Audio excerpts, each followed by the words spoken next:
Hi, and thank you for joining me for another video. Today, friends, I want to speak to you on why we should keep Mitzvot, believe in Torah, and believe in God. And friends, the purpose of this video is to strengthen the faith and observance of Torah Jews everywhere with a solid philosophical foundation for their beliefs. Mitzvot.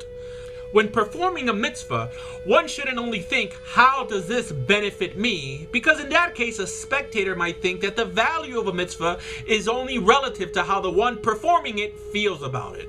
Rather, one should stop and think on what is the result or what is the global impact of a world keeping such a mitzvah. And once you realize that the keeping of this mitzvah not only improves your life, but if kept in a global manner could make the world a better place, you have just established a solid ethical foundation for your actions.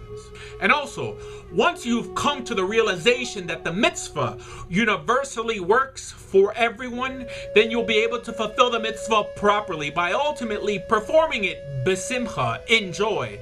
The joy that comes from knowing that by keeping this mitzvah and encouraging others to do the same, you're actually making the world a better place and doing your part in ushering in the age of peace.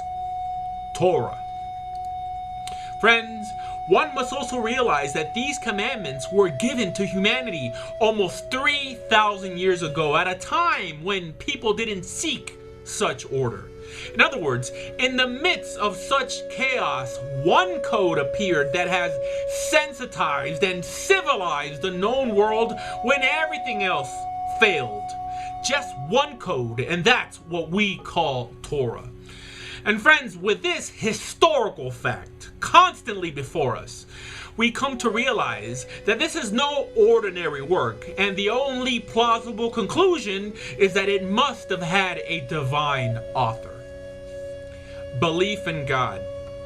And friends, once you arrive at the realization that whoever authored such a revolutionary text that has placed in our hands the instruction on how we could live happier, fuller lives, and that must also know us better than we know ourselves, then, friends, and only then will you begin to realize that this entity, this force, actually must care for us. And then you'll realize, how could such caring and such love go unrecognized and ultimately unreciprocated?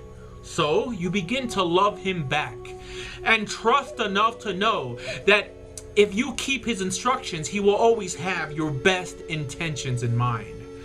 And then, friends, finally you'll realize that the reason you love God is not because he has the power to destroy you or because he created the world and thus you owe him that, but rather because he loved you first by caring enough to offer you a better way of life for you and yours.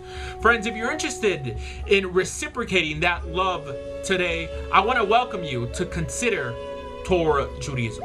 For more information on Torah Judaism, please visit doordea.com.